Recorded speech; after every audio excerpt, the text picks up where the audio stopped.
ওয়াইদা তুলিয়াত আলাইহিম, দুই নম্বর বৈশিষ্ট্য হইল ওয়াইদা তুলিয়াত আলাইহিম, যখনই তাদের সামনে কোরআন ও সুন্নাহর আলোচনা করা হয়, যাদাতুহুম ঈমানা,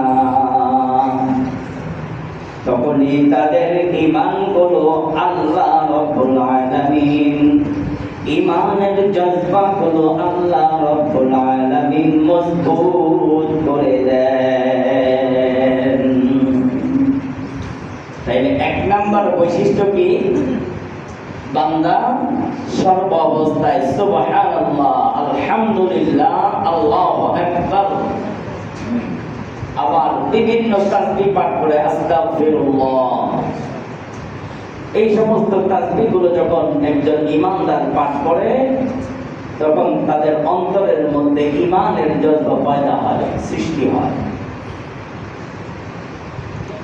আর যখন নাকি তাদের সামনে কোরআনুল কারীমের আলোচনা, কোরআন সুন্নাহর আলোচনা করা হয়, আল্লাহ রাব্বুল আলামিন এমনিতেই তাদের ঈমানের জজবা, ঈমানকে আরো বৃদ্ধি করে দেন। ওয়া আলা রাব্বিহিম ইয়াতাওয়াক্কালুন, তিন নাম্বার বৈশিষ্ট্য হইল আলা রাব্বিহিম ইয়াতাওয়াক্কালুন, একজন ঈমানদার ভরসা করবে আল্লাহ রাব্বুল আলামিনের প্রতি। কার প্রতি? ঘুমায় গেছেন না আপনারা?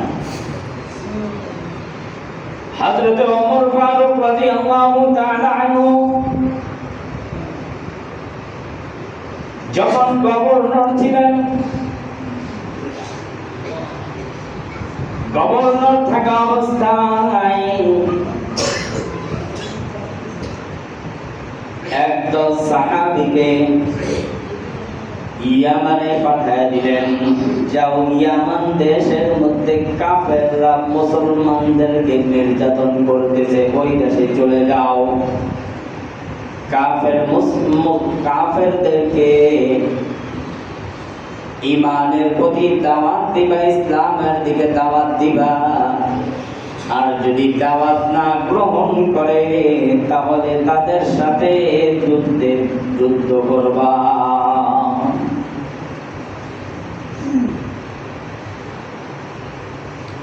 ওই সদস্যের প্রধান ছিল হযরত হুযায়ফাতুল ইয়ামানী রাদিয়াল্লাহু তাআলা আনহু।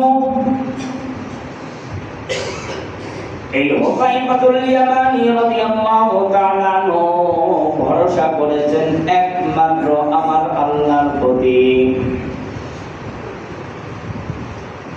হযরত হুযায়ফাতুল ইয়ামানী রাদিয়াল্লাহু তাআলা আনহু সহ মোট 11 জন সাহাবী ইয়ামানের উদ্দেশ্যে রওনা করেছে।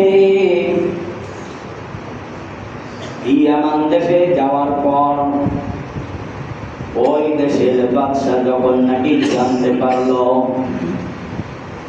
যে আমার রাজত্ব ধ্বংস করে দেওয়ার জন্য মদিনা থেকে এক কাফেলা চলে আসছে, তাদেরকে গ্রেফতার করতে হবে।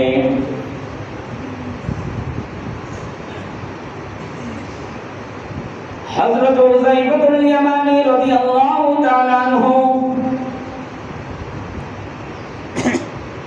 অন্তরের মধ্যে কাফেরের কোনো ভয় নাই,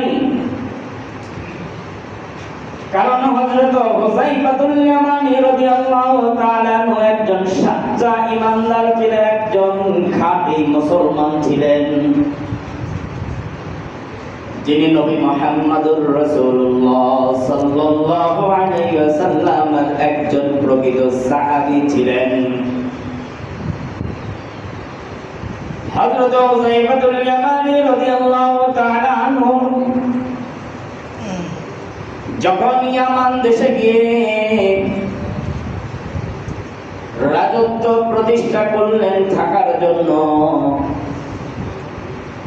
ওই জালেম বাদশা এবার বলতে যাও ওই মদিনা থেকে যারা আগমন করেছে আমার দেশে, ওই লোকদেরকে গ্রেফতার করে আমার সামনে নিয়ে আসো।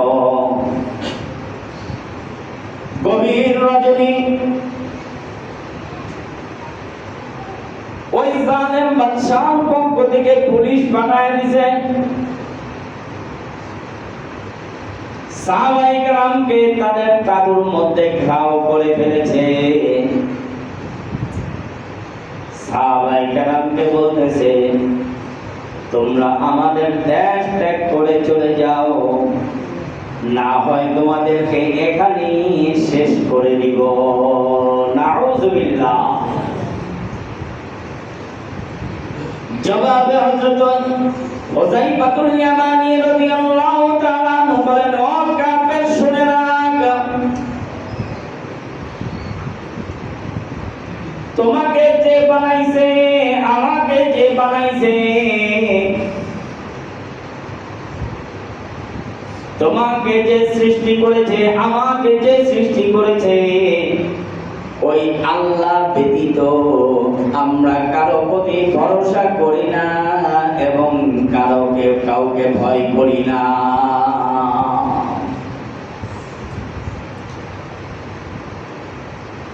ঘটনাচক্রে কি হইল? হুযায়ফাতুল ইয়ামান রাদিয়াল্লাহু তাআলা আনহু সহ তাদেরকে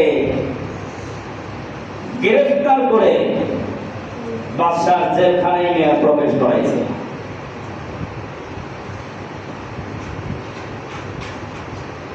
জেলখানার মধ্যে নেওয়ার পর খাদ্য নাই, খাওয়ার কোনো পানিও তাদেরকে দেওয়া হয় নাই, ওজুর পানিটাও পর্যন্ত দেওয়া হয় নাই যে সাহাবীরা নামাজ আদায় করবেন।